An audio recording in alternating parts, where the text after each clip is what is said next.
Welcome. Tonight, the air is sharp, the shadows are deep, and the veil is thinner than a spider's silk. As the last leaves fall and the world exhales into a deeper slumber, we gather here to honor the turning point, the magnificent, sometimes terrifying night of Samhain. This is the time of transformation, and we're going to illuminate the shadows by looking at the vibrant, fierce beasts and ancient symbols that mark this powerful season. Settle in, because we're about to unveil the wild heart of the dark days. So while the veil is thin and the night is still young, let's begin. We know that Christmas has Santa and his dark counterpart Krampus. But do you know any of the darker beasts that come to play during Samhain? Let me introduce you to some of them to get us started. First, we have the Black Sow. Children were warned with chants to hurry home before the beast caught them. In Wales, the night before winter, or Nos Galan Gaeaf, was a sprint from firelight to locked doors. Children ran home chanting protection charms because the last one left in the dark belonged to the tailless Black Sow. Picture it: a bulk darker than night, no tail, eyes like dull embers. It watches the ring of bonfires until the fires lean low. Then it moves, quietly, patiently, toward whoever lingers. The Black Sow doesn't chase the bold. It eats the slow. It is winter's hunger given teeth. Some say it's a guardian turned devourer, a beast born to cull the stragglers so the rest learn to respect the veil. Others say it's only the old fear of being last, translated into flesh. Either way, the rhyme is clear. Home now before the sow. The Dullahan. From Ireland rises the Dullahan, a headless horseman who carries his own skull like a lantern to see the names written in the darkness. A black horse foaming at the bit, iron-shod hooves sparking on stone. The rider's head grins, eyes wide as if pinned open, and the right arm holds a spine-stitched whip. He speaks only once per visit, just one name. If the Dullahan stops at your door, the house soon will dress in mourning. He is the herald, not the judge. No charm buys him off, no lock denies him entry.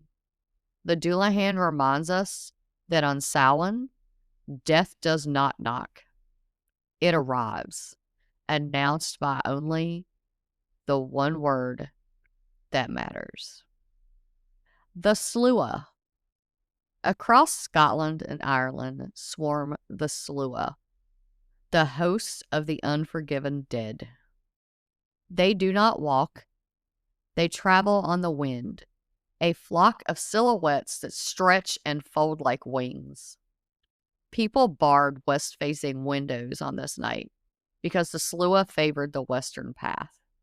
A tide of soul thieves slipping through shutters to pluck the dying from their beds and drag them skyward, away from prayers they had not earned. They are what happens when community fails, when burial is botched, when rites are refused. The Slua exist to remind you the dead have their customs too, and neglect is a debt that collects with interest. The Puka. The Puka is Ireland's shapeshifter, never quite friend, never quite foe. On Samhain, it roams the hedgerows, deciding which fields earn mercy and which earn blight. It prefers a black horse's form, slick coat, intelligent eyes, but it can be a goat, a dog, or something that wears these bodies like a mask. It laughs like a person, but the joke is on you. Travelers who accept a midnight ride wake in places maps completely forgot. Crops that displease it sour at dawn. Offerings leave little baskets at the edge of the field, milk, bread, sweet things meant to coax the wild into kindness. But the puka is nature with agency, a personality behind the frost. The Kalia. When Samhain crowns winter, it crowns the Kalia, the old woman of storms, bones, and stone. She is not a ghost. She is a sovereignty. She raises mountains as easily as you stack kindling. Her staff drops frost. Her breath hardens rivers. In some tales, she captures summer, locks it in a hidden well, and rations daylight as if it were a debt owed to her alone. The Kalia is the contract of the dark half of the year. You don't appease her with trinkets. You appease her by surviving, mending, storing, and taking the hard season seriously. On this night, dedicate your caution to her. The Ishi, the people of the mounds, are not pixies with sugar wings. They are neighbors with power and memory, living under hills where time doesn't keep human hours. On Samhain, doors open in green places, a light at the hill's root. Music that sounds like your mother calling from the next room. Step wrong and the other world takes your measure. Some come back changed. Some don't come back. The rule is simple and ancient. Do not trespass, and do not refuse hospitality. Leave offerings. Keep to marked paths. The Ishi punish arrogance, but they respect courtesy better than most kings. And much like Santa teaches children to be good for presents, and Krampus teaches kids to be good or be taken, these too have a lesson. The Black Sow teaches swiftness. The Doulahan, acceptance. The Slua, responsibility. The Puka, respect. And the Kalia, endurance. So you see, Samhain was never meant to be safe. It was meant to be honest. So tonight, as the world leans into winter, light your candle. Leave your offering. Call the names of your dead with gentleness. And if something on the wind calls yours, bow your head and let the night pass by. I have some honorable mentions, not to be ignored, to include the Banshee, a fairy woman from Irish folklore whose wail is a death omen. The Water Horse, a wicked shape-shifting creature from Irish mythology. Lady Gwyn, a headless woman dressed in white who, with her black pig, would chase people who were caught wandering at night.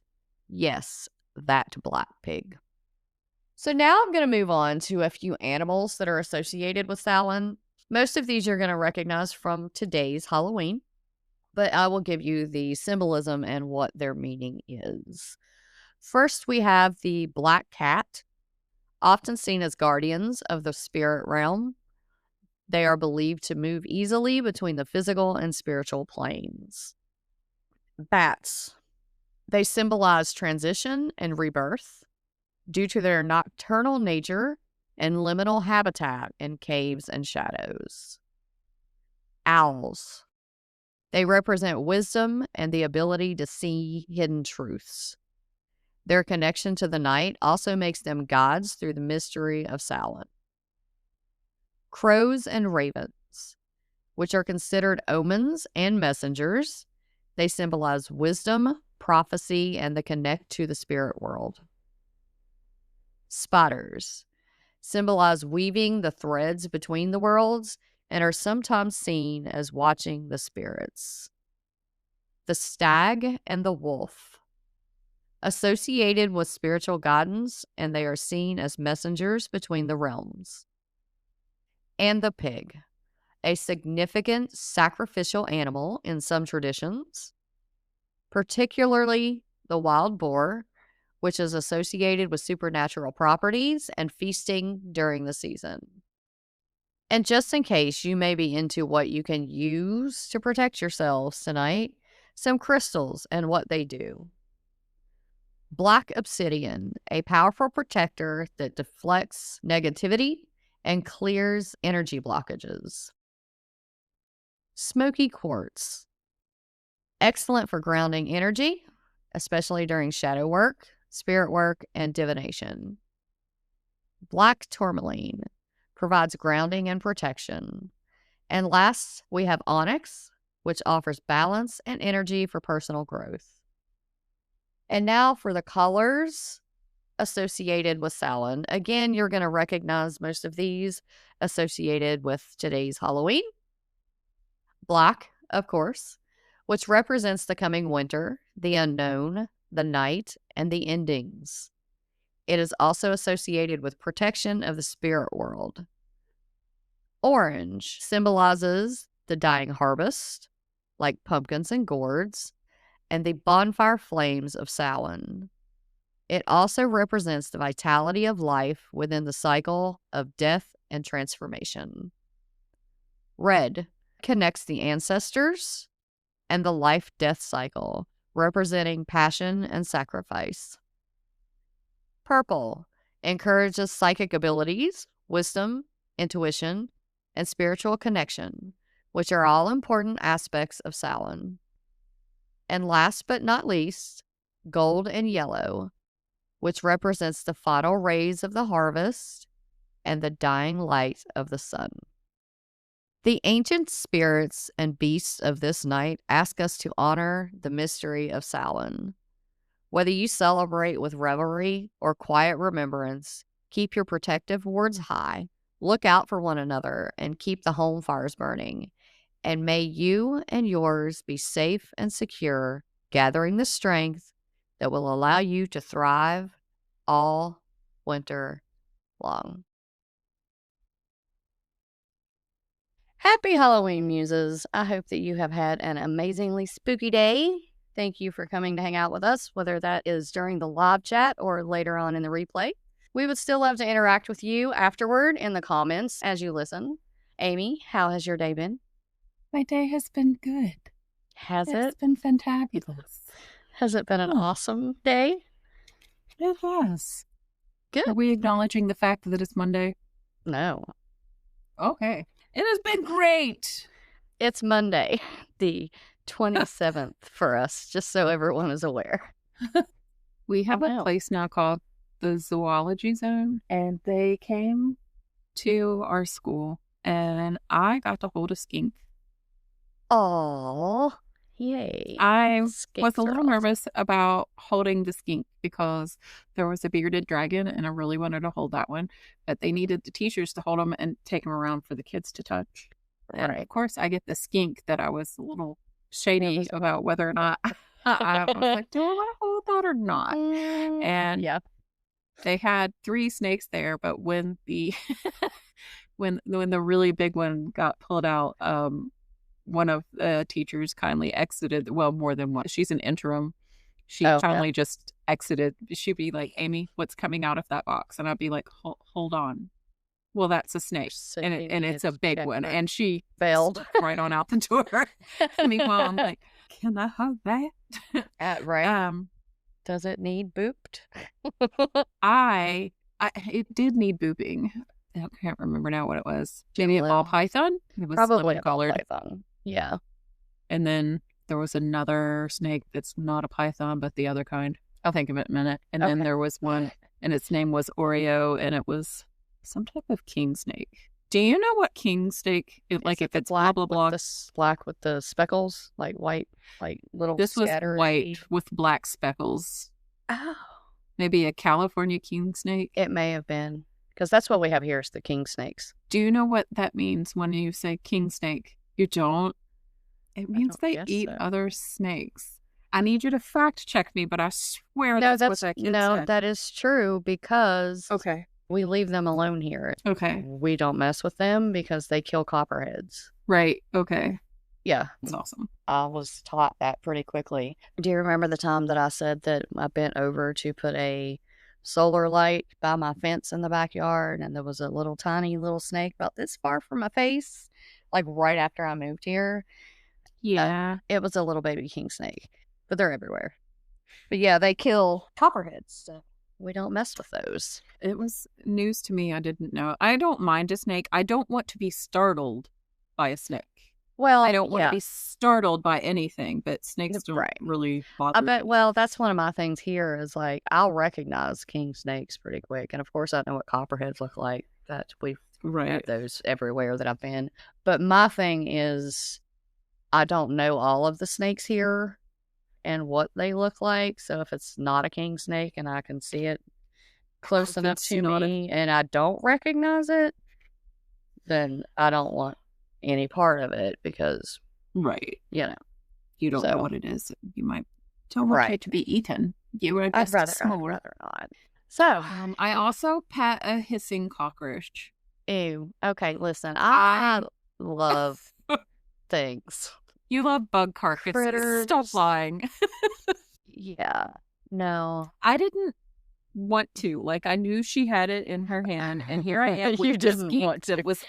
that I didn't exactly want to be holding the skink. Also either, didn't. but Right. I ended up being okay with him, and I turned my head and I see her, and I'm like, and it's the lady from the zoology zone, because obviously who's going to carry around this La Cucaracha? And I went very calmly, I'm scared to death of that thing, and I wish to pet it. I She mean, goes, okay, and I went, right.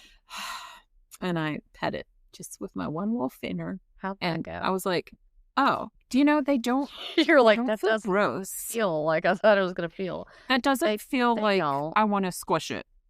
It doesn't Right. feel like that at all. It felt, because they have that ridged back, it almost felt similar to the skink I was holding, but To the a skink, lizard. of course, has scales. Yeah. Right.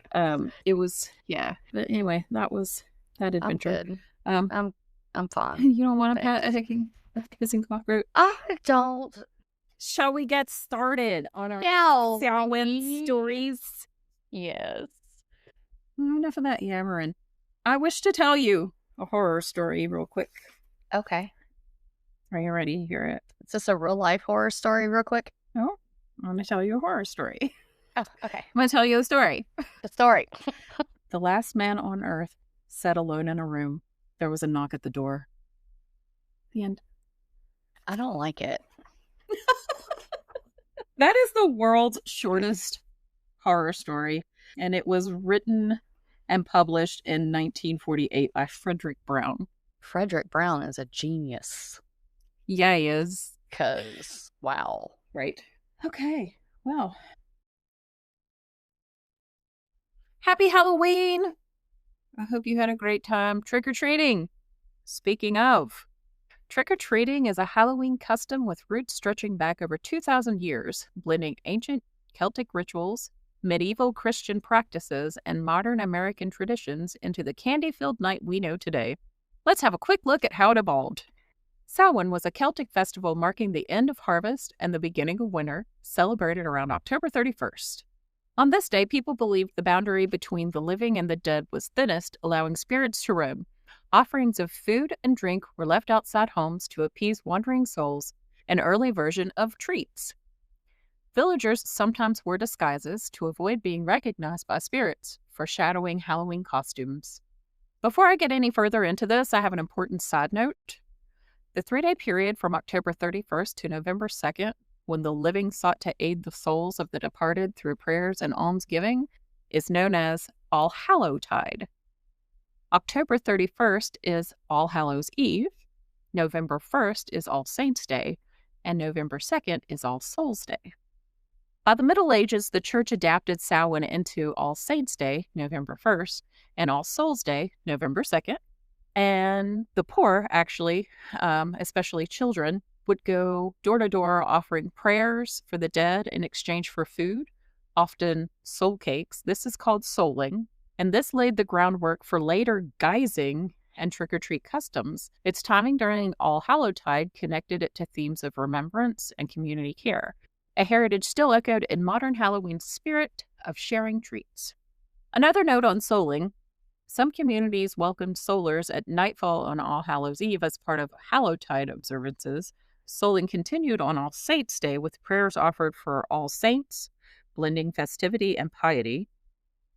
All Souls' Day was the principal day for souling, when children and the poor went door to door requesting soul cakes in exchange for prayers for the dead's release from purgatory.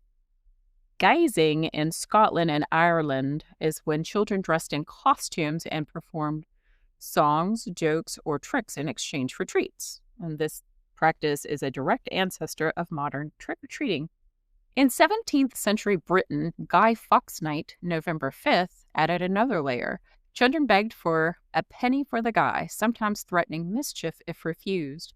This blend of begging, disguise, and mild extortion carried over into colonial America through Irish and Scottish immigrants. By the 19th century, Irish immigrants had brought Halloween customs to the U.S., where they merged with local harvest festivals. During the early 20th century, Halloween became associated with pranks and vandalism, especially among young people. In the 1930s and 40s, communities promoted trick-or-treating as a safe, family-friendly alternative to mischief. The phrase trick-or-treat first appeared in print in the U.S. in the 1920s.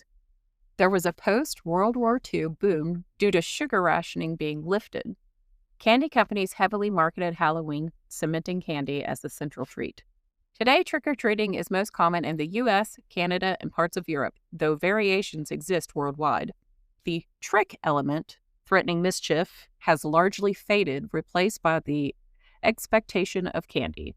Porch lights, decorations, and community events signal participation, keeping the tradition alive as both a neighborhood ritual and a commercial holiday. Bambi, how much do you love how our Halloween traditions started?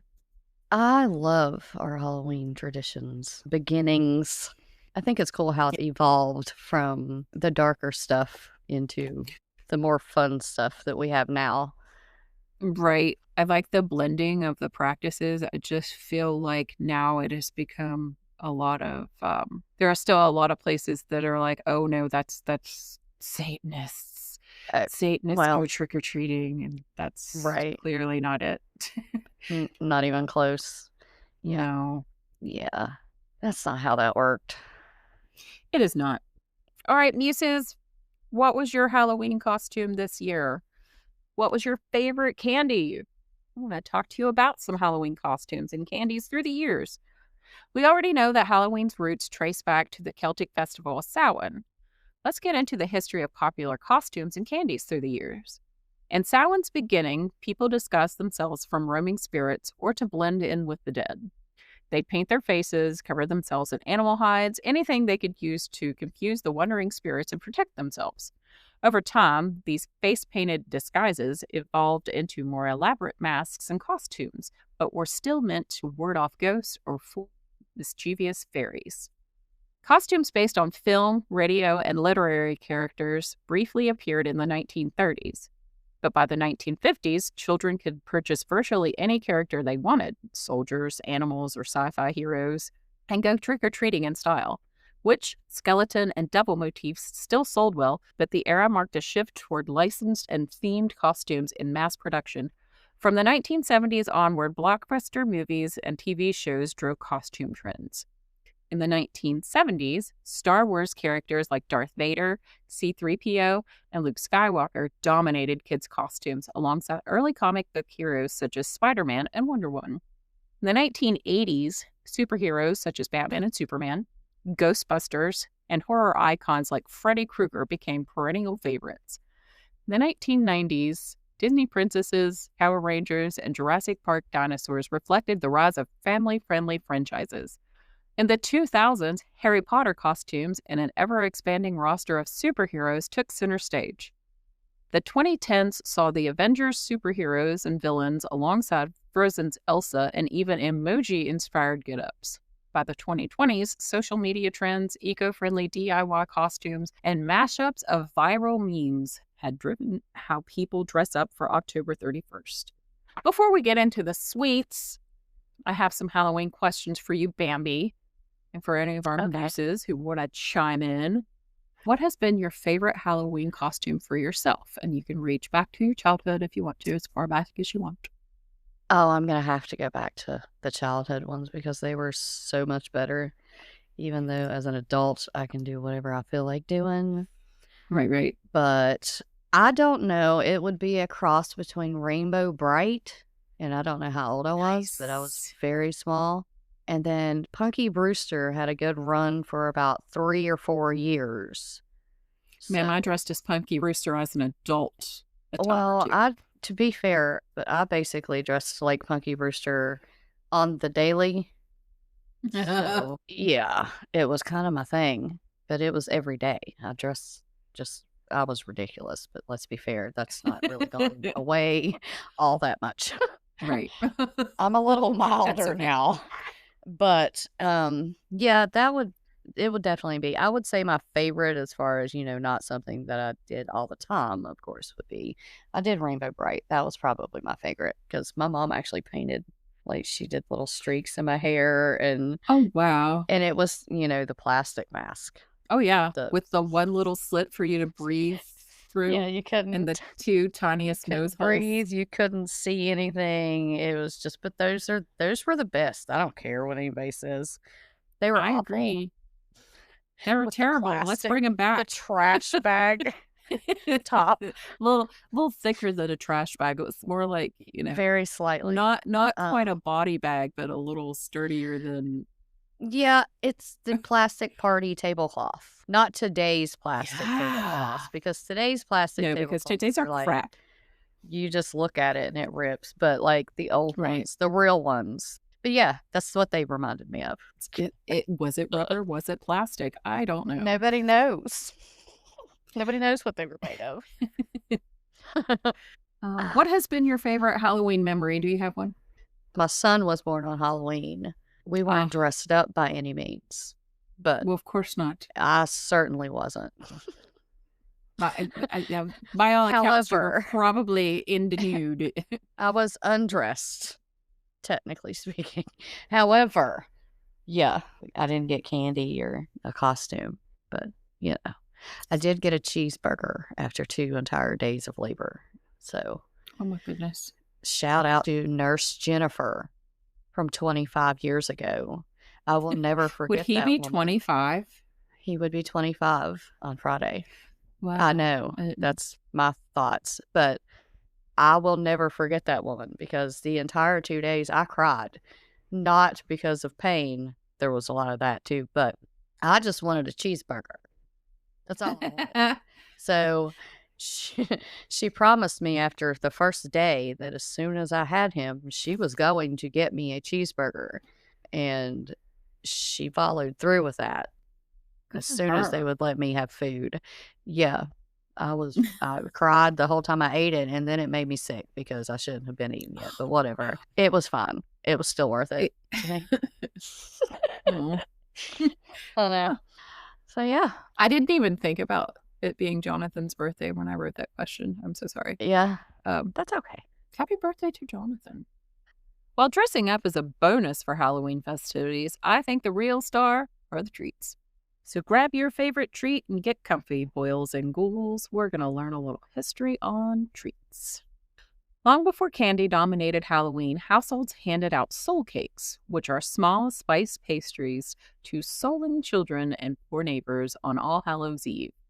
In rural communities, apples, nuts, and other harvest foods were common giveaways, and games like bobbing for apples tied treats directly to fall's produce.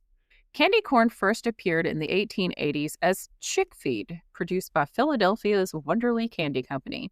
Its tricolored kernels quickly became synonymous with Halloween, cementing a new category, molded, bite-sized candies sold by the pound. Through the early 20th century, other confections, taffy, caramels, and fruit-flavored hard candies joined candy corn in treat bowls. By the 1920s, trick-or-treating had gained traction in American towns, and packaged candies replaced coins or fruit as the primary offering. Iconic chocolate bars rose to prominence. Milky Way debuted in 1923, becoming a go-to bar for trick-or-treaters. Snickers followed in 1930, blending nougat, caramel, peanuts, and chocolate. M&M's launched in 1941, their hard candy shell making them ideal for little hands and candy dishes alike. Brands leveraged Halloween's popularity to push seasonal variations and tie-ins. Reese's Peanut Butter Cups, first produced in 1963, became a perennial favorite, its sweet, salty profile standing out in a sea of pure chocolate.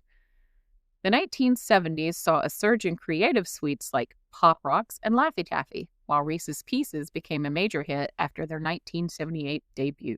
In the 1980s, Skittles, Sour Patch Kids, Fun Dip, and Reese's Pieces, boosted by the movie E.T., were among the most popular, cementing their place as Halloween staples. Just a note, classic candy bars like Snickers and Reese's Peanut Butter Cups, Three Musketeers, and Nestle Crunch Bars were also constantly popular through the 70s and 80s. The 1990s and 2000s saw franchise crossovers, such as Harry Potter-themed sweets, while gummy novelties and sour candies joined the lineup. I have another Halloween question for you, Bambi. Yes, ma'am. What is your favorite Halloween candy? And this is the one that is not up for trade, that was never up for trade when you and your brothers would dump out your loot bags. I had 2 for that, and then a follow-up, or a runner-up, rather. Reese's was actually my favorite, and Reese's Pieces was my second. And then those weird peanut butter, the sticky toffee things with peanut butter in the middle that The has no black and name. orange wrappers. The orange and black peanut butter things. Those were my other one, but nobody really wanted those but me, so I got them anyway. Okay, so I actually didn't mind those things either. And one of my favorite things to eat, thank you, great grandpa, is Mary Jane's. So I'm always very excited when somebody has some old school candies. Right. They've passed them out. Yeah, I wasn't a big chocolate person or the fruity candies and stuff, but if it had peanut butter involved, I was on it. It didn't even matter, really. I am weird about peanut butter candies. It has to be the correct that still weirds me out. peanut butter to chocolate ratio. Yeah. How do you eat your Reese Cups? I eat anything. Okay. See, this is where you're going to get my weird. This goes for sandwiches or any food that's round. I love every weird little quirk about you, ma'am. I eat around it, and then I eat the middle. So, do you know how I eat one? No. I pop the middle out and eat the middle first because I don't like the middle. And then I eat the good part.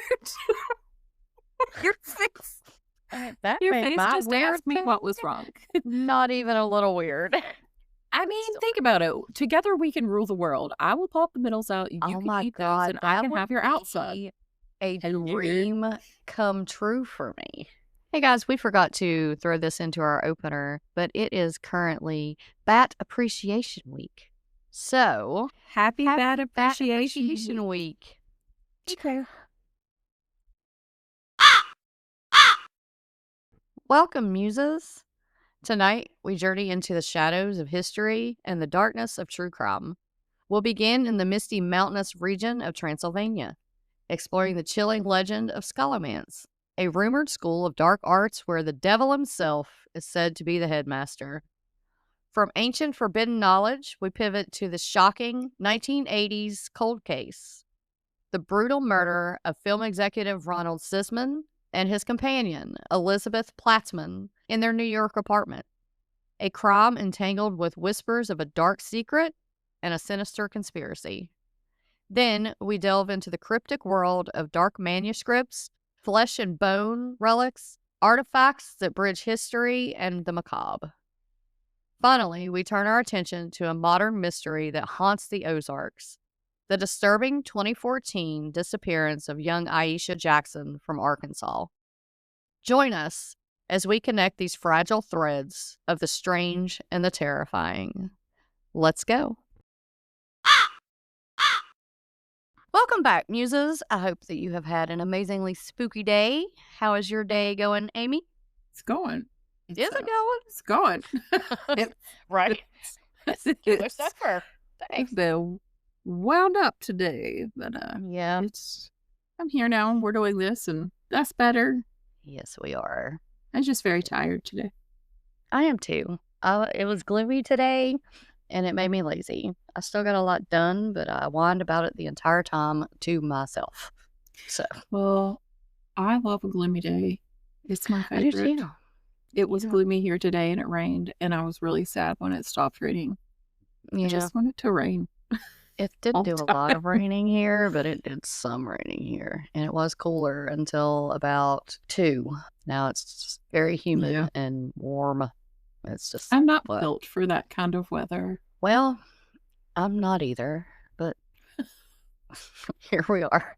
A lot of sweating, even in October. Halloween's fun because you leave the house to go trick or treating, and it's 84 degrees or more with the humidity of that. And then by the time you're done, it's like 40 How and in wet. Tarhooties? Wait, 80 to 40? So, Oh, there is a 30-degree. It's generally at least a 30-degree difference every single day. Yes. wow. Sometimes like a 5-degree difference or more between my house and the holler, but Right. not no 30. No, generally speaking, it's 30 How do degrees you difference. decide how to dress for Halloween trick or You treating? you don't. You You just just wear wear all the whatever you pick things? out and suffer one way or the other. All right, guys. So tonight we are going to descend quite literally into the depths of myth and madness. So, hidden beneath the shadow of the Transylvanian Alps, there is said to be a school, but not the kind of school that fills its halls with laughter or the smell of chalk and ink. This is I Scholomance. Is And is this like the Romanian version of Hogwarts? sure, Okay. not even a little bit. It could be if you word Yeah, it right. it absolutely. It's I was just not. gonna submit an application. You don't Okay. want to do that. No. Are you sure? Some I'm days I might. 1000% sure you don't want to do that. So, Okay. no, ma'am. Okay. So, Scholomance is an infernal academy where the devil himself is said to teach the blackest of arts. Oh, so this is Sabrina the Teenage Witch's School. Yeah. Yeah. That's, yeah. Yeah, the Netflix show. Have you not watched it? I have. Also not it? I don't Not, okay. no. Okay. This is a place where 13 students at a time study in darkness, where the thunder is their applause and the lightning their illumination. And when the lessons end, one student is claimed, body and soul, by the master below. Okay, I was with you until that point. I don't Uh, want to go there now. Oh man, we just started, so it's not I'm a little Hogwarts. frightened. Okay. Okay, so tonight we will talk about the old Carpathian paths that led to that forbidden door. We'll peel back the layers of Romanian folklore, ancient rites, and whispered superstitions until we reach the beating heart of the legend itself. Let's begin where all legends do, in the mist. The story of the Scholomance comes from Romanian folklore, particularly from Transylvanian region, where mountains shroud villages like secrets and superstition lingers thicker than smoke. The Solomanta, or Scholomance, likely comes from a distorted version of Solomon. Yes, King Solomon, the biblical leader famed for wisdom and for binding demons at his will. In these tales, Solomon was not just wise, he was a magician, a conjurer of spirits, and perhaps the first headmaster of this blasphemous academy. The legend was popularized by none other than Bram Stoker, who mentioned it briefly in Dracula. His notes show he researched Transylvanian folklore extensively, and the Scholomance, as he wrote it, fascinated him. So, in Stoker's words, in the Scholomance, the scholars learn the secrets of nature, the language of beasts, and all incantations. But at the end of the course, the devil takes one of the scholars for his due. Oh, okay. Well, that's like, do you know ahead of time if you're No, you have to. be the best of the 13. It's like if the So, devil picked the valedictorian. okay, and then okay, And then we'll learn what he's gonna take your soul. happens with the rest of them. Yeah. 13 students, the Right. number of the divine feminine. 13 is the number of the divine feminine. I know. All right. So, yes, he takes one out of the 13. So let's see what the haps is down here in the school below the earth. So imagine, if you will, a hidden passage somewhere deep in the Rush Mountains, a cave mouth disguised by moss and stone, where a cold wind sighs a dying prayer. Local legend says that beneath Lake Hermanstadt, near the city of Sibiu, lies the entrance to Scallamance. The lake itself is said to cover the roof of the infernal school. When storms gather, lightning forks across its waters, the devil, it is said, striking his blackboard in rage or revelation. The school is no ordinary classroom. There are no candles, no windows, no sun. For 7 years, the chosen 13 students dwell underground in complete darkness. They eat little, sleep rarely, and are forbidden to leave. Their lessons, not arithmetic or grammar, but the language of serpents, weather manipulation, necromancy, alchemy, and the binding of spirits. Okay. They study in complete darkness Yes, for 7 years. 7 years. I mean, eventually their eyeballs are going to adjust to the dark. Right. It's okay. The devil himself, often called the Solomonar or the Solomonari in Romanian myth, is both teacher and jailer. He tests his pupils relentlessly.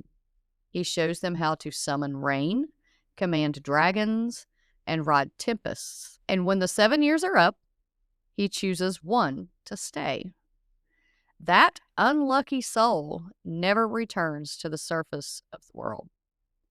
They are said to become the weather master, a servant of the devil who commands storms from the heavens, riding atop a dragon or serpent, wielding the power to destroy crops, call down hail, and summon famine. So the other 12 who escape the Scallamance are not truly free. They become Solomonari, wandering magicians, feared and shunned by villagers. Descriptions vary. Some say they wear long white robes, other black cloaks, embroidered with strange sigils. They carry great books bound in dragon hide, filled with infernal secrets. Some claim they are immortal. Others say their eyes burn like the stormlight, never adjusting to the sun after years of darkness. So, when a Solomonar appeared in a Romanian village, it was both a curse and a blessing. Farmers would beg them to bring rain during droughts or chase away storms before harvest. But if offended, denied bread, drink, or lodging, they could unleash ruin upon the land. They were said to ride dragons, enormous serpent-like creatures known as Valori, hidden in mountain lakes until summoned. When a Solomonar mounted his beast and took to the sky, thunder rolled and hail followed. The people below would cross themselves, whispering prayers against the storm. So that's what happens to the other 12. All right, so now let's discuss the rituals, bondings, and the blood. Let's descend deeper into the rituals said to be practiced within the Scallamance. Legends claim the initiation begins with a pact of silence. The student must renounce light, warmth, and the company of humankind. They swear themselves to the study of forbidden knowledge, written in tongues long dead. Their lessons might include summoning and binding spirits by blood, bone, and breath, alchemy of corruption, transforming holy relics into profane talismans, necromantic communion, speaking with the dead for knowledge of the afterlife, and perhaps the most blasphemous of it all, the creation of storms through sacrifice. It's said that when a student wished to call thunder, They had to offer the devil something like a bird, maybe a lamb, but sometimes a human. The storm's strength depended on the value of the offering. If a student ever tried to leave early or refused the lessons, the devil would send a balor to drag them back into the abyss. Oh my God. Right. So there was no leaving. There was no refusing to do the lesson.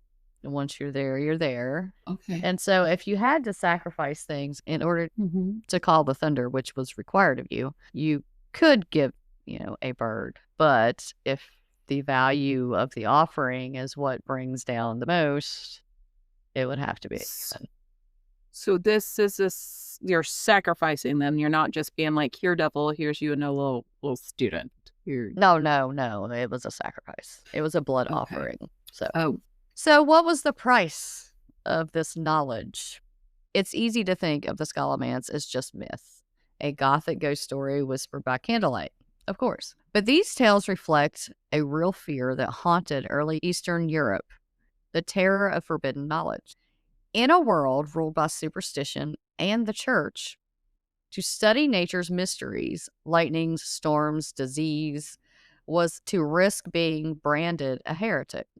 So perhaps beneath the folklore, the Scholomance represents the hidden scholars, the alchemists and the magi who dared to question divine law.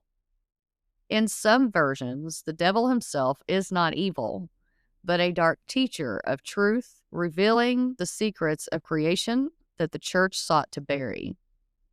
The price for enlightenment? Your soul. It's a haunting metaphor, one that still echoes today. How much would you sacrifice to know the unknowable? So the modern interpretations. that's just, I'm sorry. I'm sorry. I just don't have words for how all the things you just said to me. I mean, I can't get past maybe I need to sacrifice a human Right. so I can have this big storm because we need a storm. I feel like you're taking a test Yeah, because this is a school, right?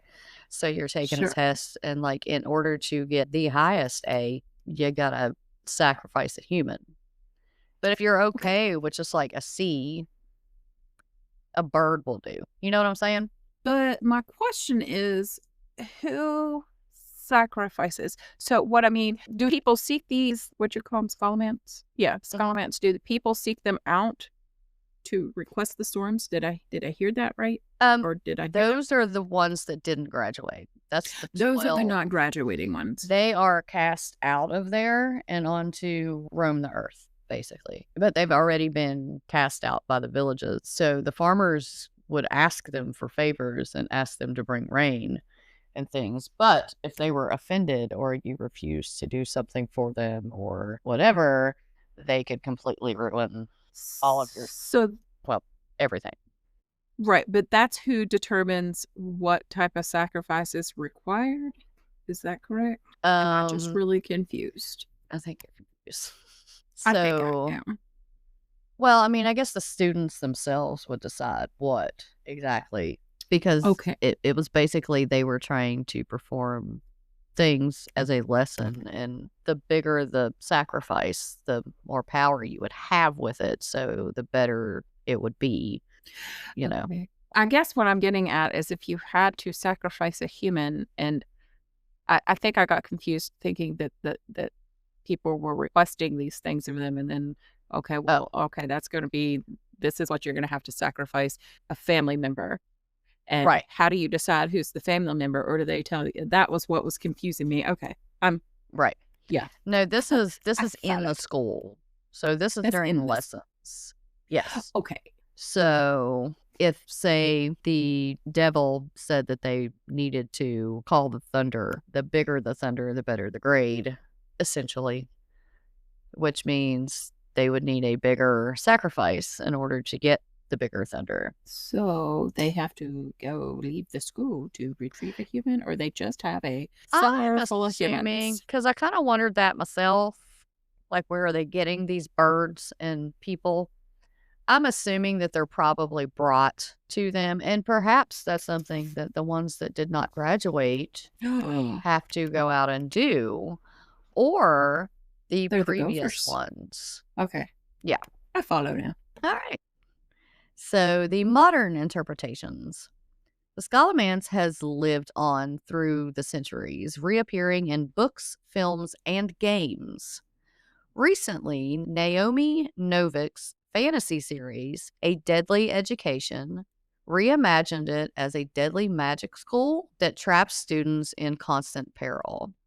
A modern echo of the original myth, but the Romanian version remains far darker. In modern Sibiu, locals still speak of Lake Hermistat with hushed voices. Divers report odd magnetic anomalies beneath the water. Storms seem to form unnaturally fast above it. There are stories of drowned shepherds whose bodies never float up, as though something below holds them down. Old villagers will tell you not to speak of it after sunset. They'll say that Scallamance still stands beneath the lake, that the devil still teaches there, his voice rumbling in thunder, and that somewhere in the world, 13 new students walk the earth, waiting for their call to descend once more. Wow, that's very Bermuda Triangle of the weather and such there. It is indeed. And now I kind of wonder, were they drawn down into the water as a sacrifice? Oh, I mean, it could be. The dark legacy of it all. The Scalamance's shadow reaches far beyond folklore. Its themes, forbidden study, sacrifice, temptation, are found in every dark myth of human ambition. From Faust's deal with Mephistopheles, to Dr. Frankenstein's unnatural creation, to the very concept of the mad scientist, each one owns a whisper to the Scallamance. The school beneath the mountain is not just a place. It's a state of mind, a dark mirror held up to humanity's endless hunger for knowledge, no matter what the cost. Perhaps that's the true terror of the Scallamance, that it isn't fiction, it's a reflection. Because even now, we build our own Scalamances. Laboratories hidden from the public, technologies we don't understand but unleash anyway. And that face.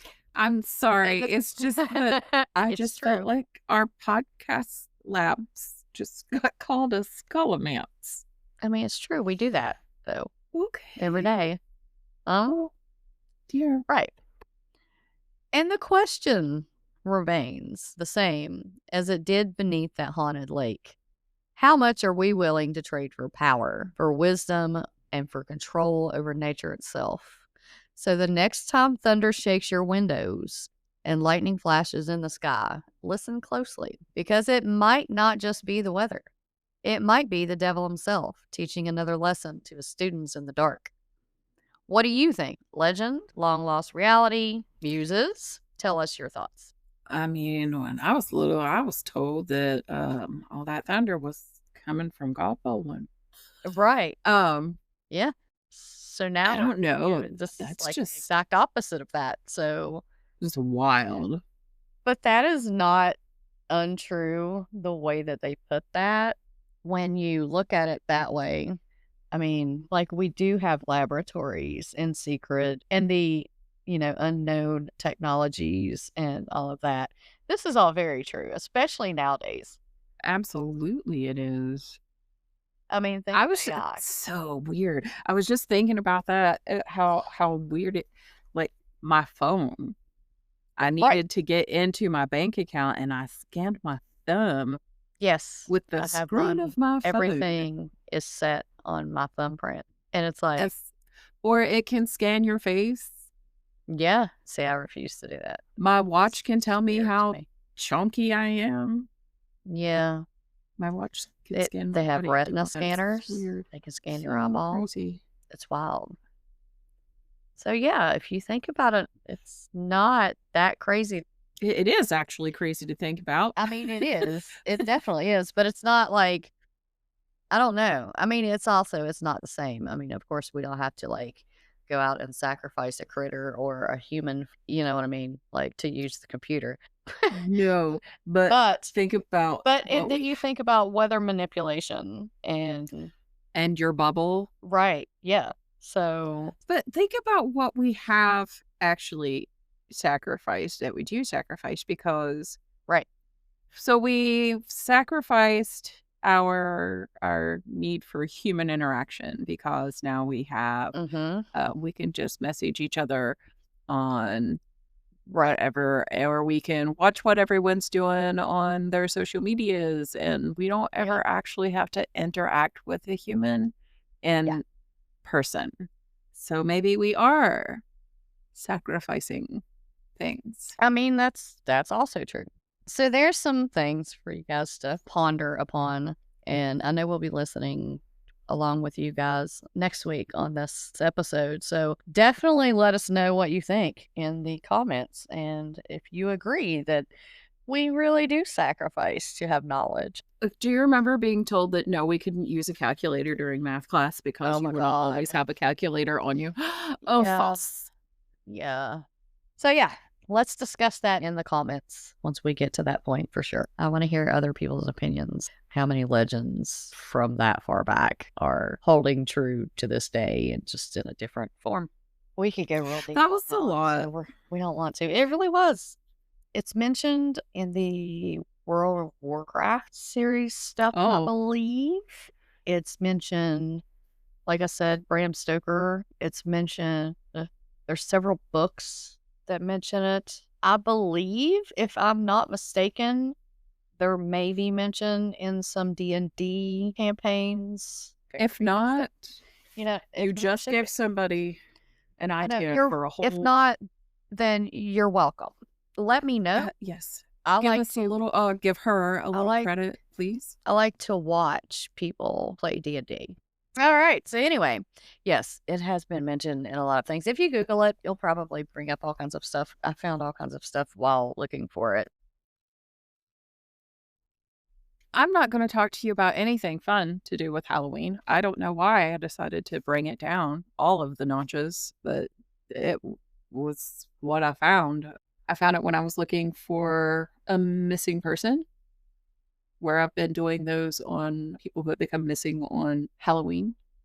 And so this is the Halloween murders of Ronald Sisman and Elizabeth Platzman. This took place Halloween night in New York City, October 31st, 1981. Let's start with who they were. Ronald Sisman was a 39-year-old professional photographer. He lived and worked out of his duplex apartment on 10th Avenue in Chelsea. His space doubled as a studio where he shot fashion and commercial work. He had a reputation in creative circles, but also whispers followed him, rumors of cocaine connections, and of debts. Elizabeth Lee Platzman, daughter of Paul Platzman and Rita Jane Hansen, was just 20, an art student at Smith College in Massachusetts, visiting from her family home in Long Island. She was bright, creative, and had no known enemies. Some accounts describe her as Sisman's girlfriend, others as a student drawn to his orbit through photography. She is an art student.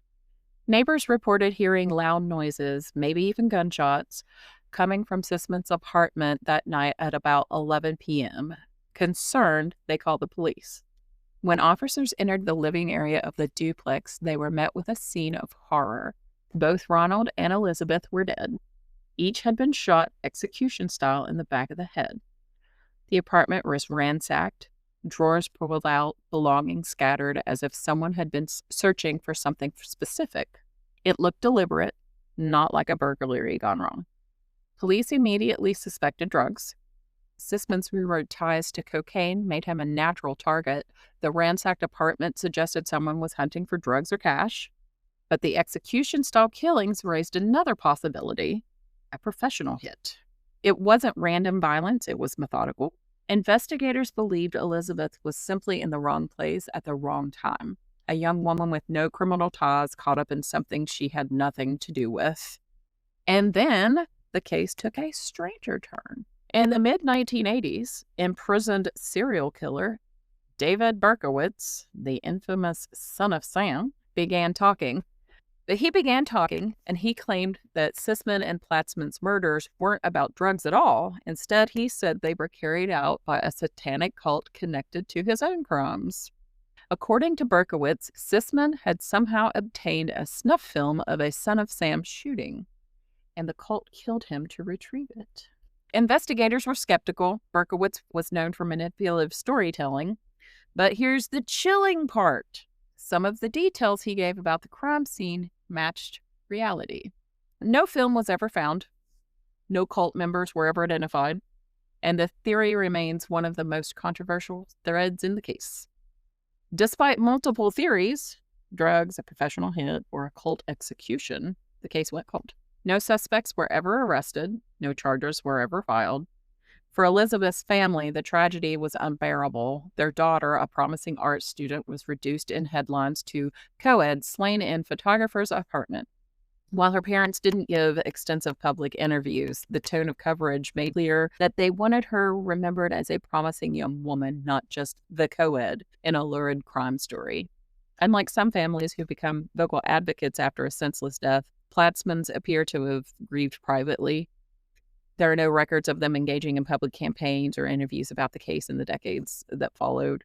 For Ronald, the whispers about drugs and crime overshadowed his career as a working photographer. And I tried multiple times using different wording, and I was completely unable to find any of Sisman's photography at all. Oh. Not one bit. When I typed in his name, I don't know if I'm not using right keywords or what, but I couldn't find any of his work anywhere. When you typed in his name, it just comes up with articles about the murder. Sorry to have kept that a little bit short. There wasn't a whole lot on it, but I hadn't really. There's not. But my other question is, if he is in jail when this happened, correct? That someone from his little cult. Right. Do they not read inmate mail? I don't know about back then, because you think a lot of people have a lot of letters and things from back then. Mm-hmm. So I don't know. I'll have to look into that. That's a good question. If they were telling him, hey, this is what happened and here's the information. Right. I mean, I have many questions. Yeah. Anyway, that was my little case. All right. So there are books, and then there are books. Not the kind you read by candlelight on a stormy night, but the kind that read you back. Oh, what do you mean they read me back? Well, you know. Okay. So, tomes that whisper from the margins, that seem to pulse faintly with the residue of their author's obsessions, or perhaps their damnation. So tonight, we open 5 of the world's most haunting volumes, manuscripts said to hold secrets of heaven, hell, and everything in between. And then we turn from parchment to flesh, to the sacred remains of saints whose bodies become relics, preserved, venerated, and sometimes feared. This is fascinating. All right, so let's begin with the Codex, which is the Devil's Bible. It's said that somewhere within a Czech monastery in the 13th century, a single monk faced death. Condemned for breaking his vows, he made a desperate plea: allow him one night, just one, to write a book that would glorify the monastery forever. As the story goes, the monk realized the task was impossible, so he made another plea, this time with the devil himself. By dawn, the massive tome was complete. Nearly 3 feet tall, weighing over 160 pounds, it contains the entire Bible, medical texts, exorcism rituals, and a full-page portrait of the devil. Can I order that from a local bookstore? No, ma'am. There's just the one. And it's, well, I'll tell you where it is in a minute. I don't know that I would want it myself. Barnes & Noble isn't just going to have it right there on the shelf. That's not true. I like all books, even you know very ones well that I 1000% should not have. So they called it the Codex Gigas. the giant book. Some say it was cursed, others say it was a pact made real.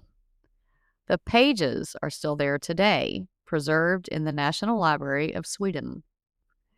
And when you stare into the devil's eyes on that inky page, you might feel the same chill that monks felt centuries ago, that this wasn't the work of a man at all. So that's the codex.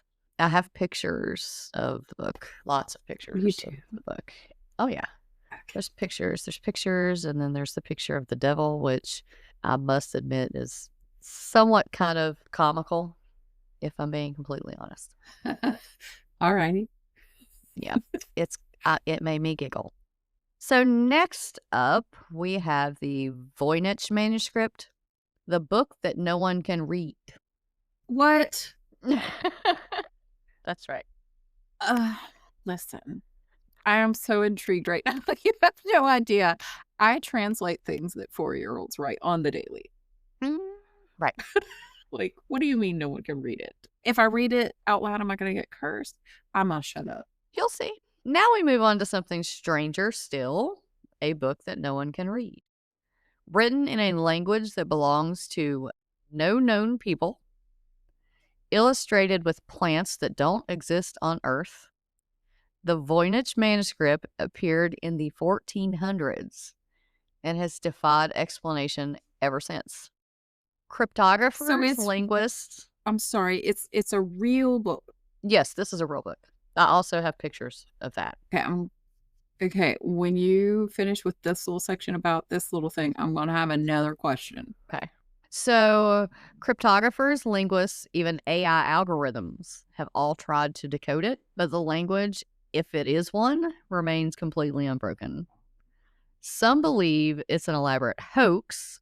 Others whisper that it's a book from another world or a grimoire written in a tongue that only the initiated or the damned can understand. That sort of makes sense. It does.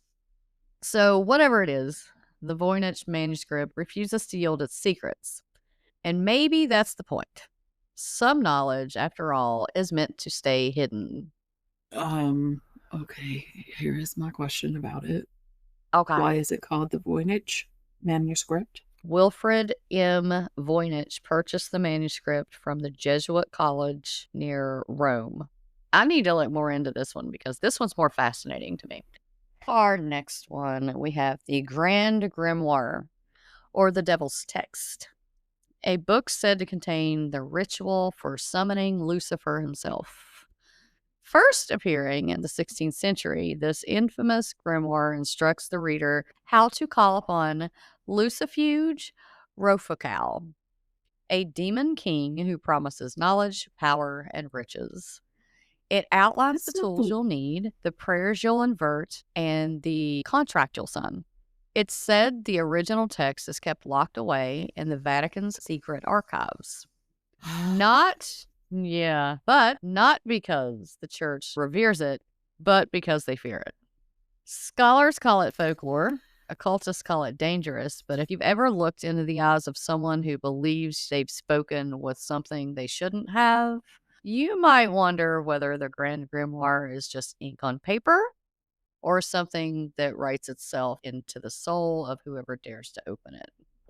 Okay, so next up, we have the Book of Soiga, the book that knew the name of God in the 1500s. John Dee, mathematician, astrologer, and advisor to Queen Elizabeth I, came into possession of a book that would haunt him for the rest of his life. It was called the Book of Soiga. Filled with codes, tables, and angelic invocations, it was said to contain secret knowledge possibly revealed to Adam before the fall. Dee could not decipher it. Even his scryer, Edward Kelly, who claimed to speak to angels through mirrors of obsidian, could not unlock its final pages. Dee asked his angels what the book meant. They answered that only the Archangel Michael himself knew. Then the book resurfaced centuries later.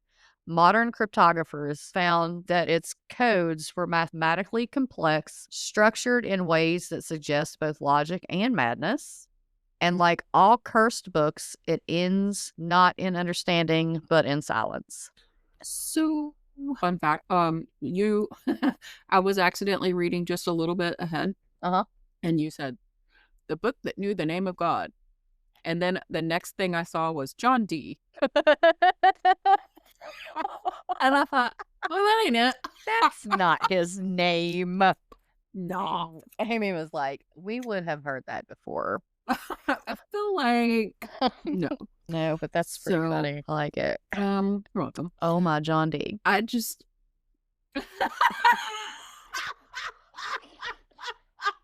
That's what I'm saying from now on. Because here's the thing. The amount of people over this time that OMG has been a thing that has been offended. Now I'm just going to say, oh, my John D. OMGD. Oh, OMJD, rather. Yeah, I was going to say, wait a minute. GD's not going to work either, but yeah. Oh, my JD. I like it. Making that a thing. Wow. Yes. Yeah. Okay. All right. Did the modern cryptographers say that it said any of the things these people claim? No. Or it's just someone's no. They just said that they found that the codes were mathematically complex and structured in ways that suggest both logic and madness. Okay. But we don't know where this is now. 2 manuscripts from the Book of Soiga are located in the British Library and the Bodleian Library, I believe, having both been discovered in 1994 after the text was thought lost for centuries. So there are 2 pages from it that still exist. Wow. Yeah. What happened to the rest? I don't know. So rediscovered them where? I don't know. We're trying to keep it brief, and then I have other questions. I might make these a thing because this is interesting. Okay. So last on the list for our manuscripts is the Necronomicon, the Book of Dead Names. And then, wow, you didn't know that? That's what that's called now? Yes. Oh, I mean, yes, still. I didn't mean to say right. That's what it's called now. It's the Book of Dead Names. Yes. Wow. What a time to be alive. So it's called the Book of Dead Names. And what?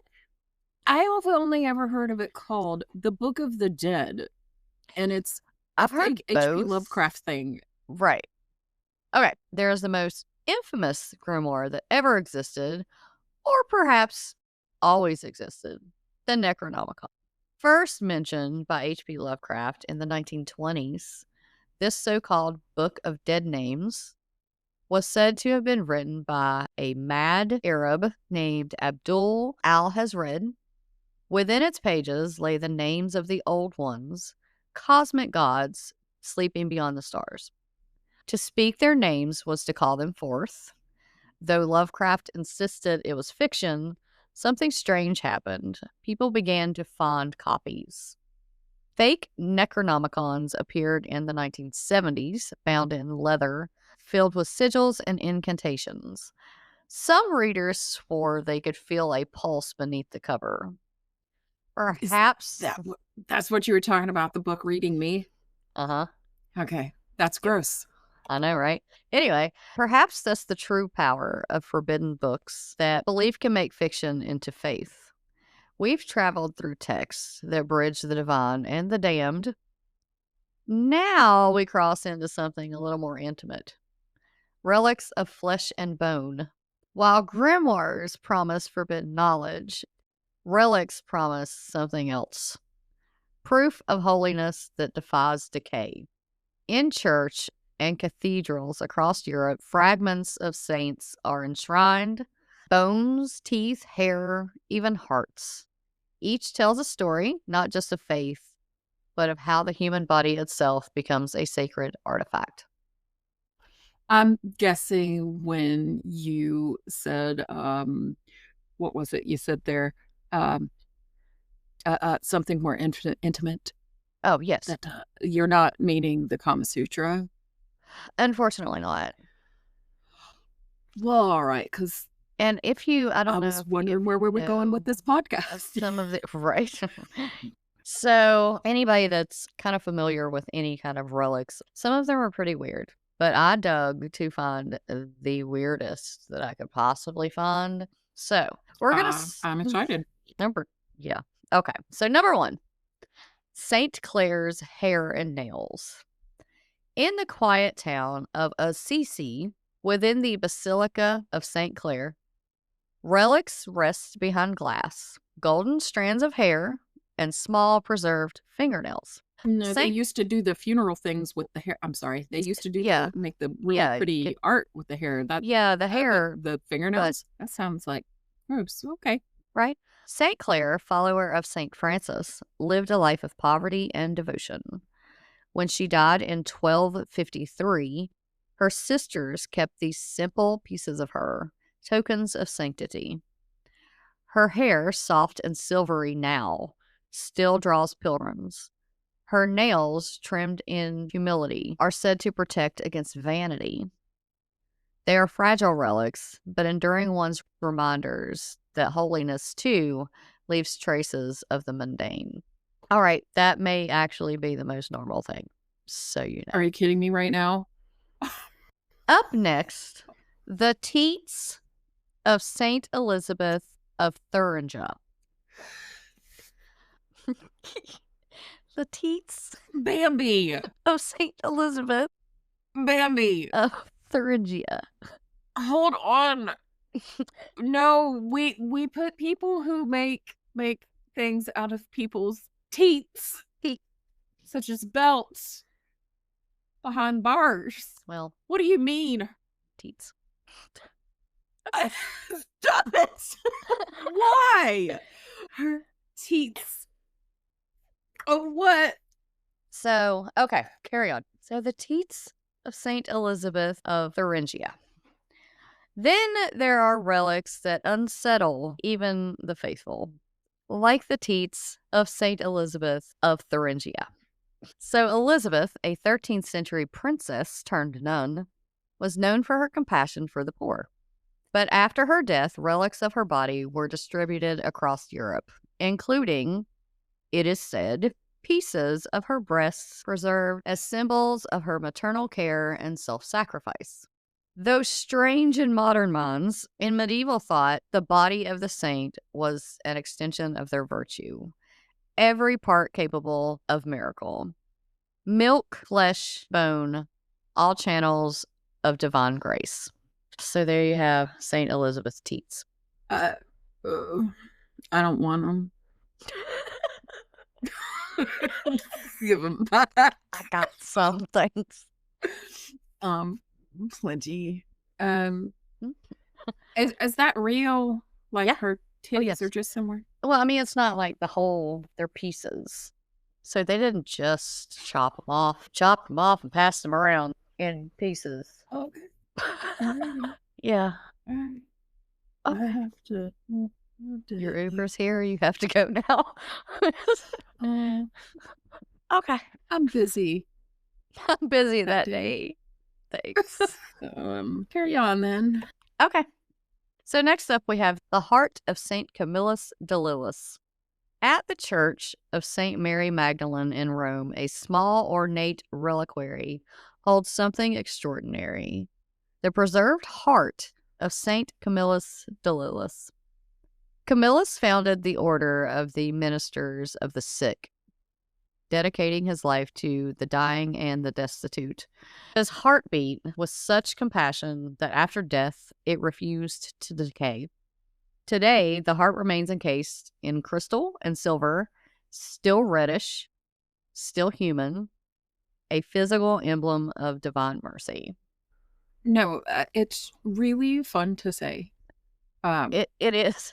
Yeah. Okay. I'm and sorry, I'm still stuck on the teats. I did go through and try to find only ones with pictures. So all of the ones that I have here, there are pictures, including the teats pieces. All right, so next up, we have St. Catherine's head. In Siena, Italy, a saint still looks out through time. St. Catherine of Siena, mystic and doctor of the church, died in Rome in 1380. But her head, detached and smuggled back to her hometown, now rests in the Basilica of San Domenico. Her face... Someone detached her head. Correct. The rest of her, they weren't interested in. Right. Again, we jail people for this. In prison. Wanted to take it home. Them. Oh, right. I mean, it was 1380, to be fair. So her face, pale and waxen, was framed by a golden halo. Beneath the glass, her eyes seemed to have witnessed centuries of prayer, grief, and awe. They call her the Bride of Christ, and some say her gaze can still pierce the soul. Saint Anthony's jaw and tongue, and in and in Padua, Italy, lies perhaps the most haunting relic of all. I beg to differ, but okay. The tongue of Saint Anthony. When his tomb was opened in 1263, years after burial, his body had turned to dust, except for his tongue. It was found moist, you're welcome, uncorrupted. Oh, God. No. I'm sorry. Kind of. Uncorrupted, as if it was still ready to speak. Anthony had been known as a powerful preacher. His words were said to bring sinners to tears and miracles to life. The faithful believed God preserved his tongue as a testament to the power of the word itself. Today, it glistens darkly in a reliquary alongside his jaw, which it lays in, and his vocal cords, the instruments of divine speech kept from decay. Yes, before I finish this, how did the jaw also somehow and the vocal cords manage to survive when everything else turned to dust? But his jaw and tongue, but they don't want to mention that also his vocal cords until. Well, they're in the same glass reliquary. Yes, ma'am. Why did they open the tomb? I don't know. It was 1263. I'm not sure why they did a lot of things. Like, whatever became of the head of John the Baptist? I almost did him also. It's a relic. Stop. Yes, it is. He was decapitated. Yeah, someone requested, I can't think of her name. Requested his head on a silver platter. A skull in Amiens Cathedral in France. So, from forbidden books to sacred flesh, humanity has always reached beyond the mortar veil, searching for proof, for power, for meaning. We bind spirits in ink. We preserved holiness in bone. We build entire faiths on the hope that what is divine can touch what is human, and what is human might never truly die. Perhaps every relic, every cursed manuscript, and every sacred bone tells the same story, that human desire to know is as eternal and as dangerous as the soul. Hey guys, we went over the classes of relics, and I kind of forgot to tell you guys what we were doing, so we are going to throw that in right here. So, first class are the body or fragments of saints. Second class are personal possessions of a saint. And third class are items touched to a first or second class relic. Alrighty. So there you have it. Bringing it down again, as I do, apparently. I have a missing moment. Again, I was searching for persons who came up missing on or close to Halloween. This story is Aisha Nicole Jackson, a 22-year-old woman from El Dorado, Arkansas, vanished under mysterious circumstances on October 31st or the early hours of November 1st, 2020. She was last seen leaving a Halloween party at a nightclub in Camden, Arkansas, and returning to her home on Stewart Avenue later that night. I want to give a little timeline of some things that happened. October 24th through the 30th of 2020, her home was burglarized twice in 1 week. No items of obvious value were reported missing, but the intrusions, of course, raised alarm for the family and the neighbors. the 31st, that morning, her mother received a call indicating that Aisha had planned to travel to Houston to help her uncle and his ex-wife move furniture. She did not follow through with this. Later that evening, she attended the Halloween festivities in Camden, Arkansas, and she was accompanied by a group of friends and family members, and then she returned to her home in El Dorado. November 1st to the 2nd of 2020, she failed to respond to repeated calls and texts. On November 2nd, her mother went to Aisha's home, where she found the door cracked open. In the house were her cell phone, her purse, and a duffel bag, but no signs of a struggle were reported. Okay. An official missing person report was filed by the family with El Dorado Police Department on November 4th. The El Dorado Police Department launched a full investigation. They canvassed the neighborhood. They reviewed surveillance video and deployed canine units that searched areas nearby. So 2 men were arrested on peripheral charges. One individual's charges were later dismissed. A second man, Kenneth Lee, who was 46, was charged with extortion after allegedly demanding $8,000 from Aisha's family in exchange for information on her whereabouts. That is so gross. It's disgusting. Those charges remain active. After his arrest on extortion charges, he appears to have posted bond and been released pending trial. I could not find anything stating otherwise. Yeah, of It's course. been a minute. Yeah. Time to have that trial. I'm sorry, the court systems are busy. I realize this. It's just frustrating. They are, but not all situations are they all that great either. So investigators did, however, identify her former boyfriend as one of the 2 initial persons of interest alongside her uncle. That was in the early weeks of the investigation. As for her uncle, no formal charges were ever brought. After multiple interviews, law enforcement concluded there wasn't enough corroborating evidence, such as physical proof or credible witness testimony or forensic links, to establish probable cause for an arrest. Apparently, the 2 were really close. yeah, I read somewhere that said that she had been living with her uncle for a few days after the break-ins at her own place. So that would also make sense as to why they may have tied him or Right. tried to. Yeah. Yes. El Dorado Crime Stoppers offered a $3,000 reward for tips leading to an arrest or conviction in Aisha's case. To date, no one has been charged in connection with her disappearance. Tips on this case arrive sporadically, and they're usually clustered around media features and anniversary vigils. And of course, when the reward was highlighted, because everybody has something to say then. Always. Aisha's mother, I believe it's Laquita Parker, has been a vocal advocate. She is quoted as saying, "I know somebody out there knows where she is. Whoever is out there, they know what happened." Of course, media coverage from local outlets like Macabre.Musings.Podcast and national platforms continue to spotlight her case, hoping that renewed public interest will surface new leads. Renewing public interest is one of the reasons I do this little segment. I just really think that it's important that we don't forget the names of any of these people who go missing. So again, Aisha Jackson was a 22-year-old Black female, approximately 5 feet 2 inches tall, and weighing about 115 pounds at the time of her disappearance. She was last seen wearing Halloween attire, which was described as a white t-shirt splattered with red dye, a short black tutu skirt, and black patterned tights. If you have any information regarding this case, you can contact the El Dorado Police Department tip line at 870-881-4800 or the Black and Missing Foundation at 877-972-2634. Wow. There's just too many just vanishing. I'll never understand it. I don't either. Especially The for a perfect reason. crime does not exist. Yes.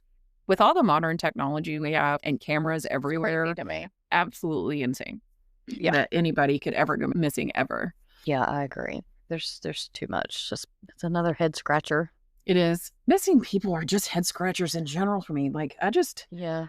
And then, when I'm reading this stuff and I'm researching it, and then I'm like, what do you mean you didn't arrest this person or didn't question them further? And this is the things that they said, or I get really mad about those, especially when it's people that should be in that category of the closest people are checked first. Situations like that really, really just drive it home for me that some of them just really don't make any sense. I think that if probable cause is what is holding back a lot of people from being arrested or questioned or whatever, that maybe we need to update the definition of probable cause. Absolutely. I agree.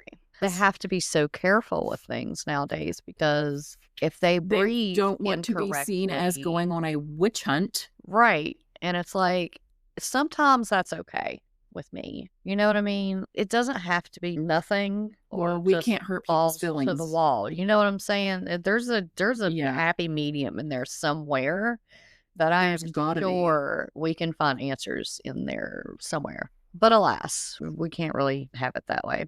And then there's the corrupt stuff with, some places and people with the law enforcement. And that's a thing also, which is It really is a thing. unfortunate. I hate it. But there's just too many factors And in then it nowadays. And I feel like a lot of missing people. everybody makes an excuse for people. Oh, God. Oh, Yeah. well, this. Yeah. Oh, Yeah, because there's a reason for literally everything. And there's just not sometimes. Sometimes people just suck with these people that just vanish, drop off the face of the earth. There's so much more that could be done. And I mean, I've I watched agree. so many of these cases and they have exhausted literally every single resource that they can throw at it. And it's just like people don't just vanish. They may vanish from their home or their yard or their porch. They're somewhere. So, Correct. It makes me very, very angry. yeah, me too. We always, of course, try to keep up with these cases on here. If we ever get updates on any of them, we will always shout them out and let everybody know. If you're following Heather Teague's case, just always be checking her mom's page because she is never not Yes. vocal, and good for her. I know. I keep up And with her her mom like is Sarah Teague. literally every day. I Mhm. check her page. So it's definitely a good one to watch for because things are moving along. Like, not moving along exactly, but They're moving, stuff is not in as motion. quick as they should be, but things are in Not motion, by any it means. seems. But yeah, things are in motion. So that's good. I'm glad.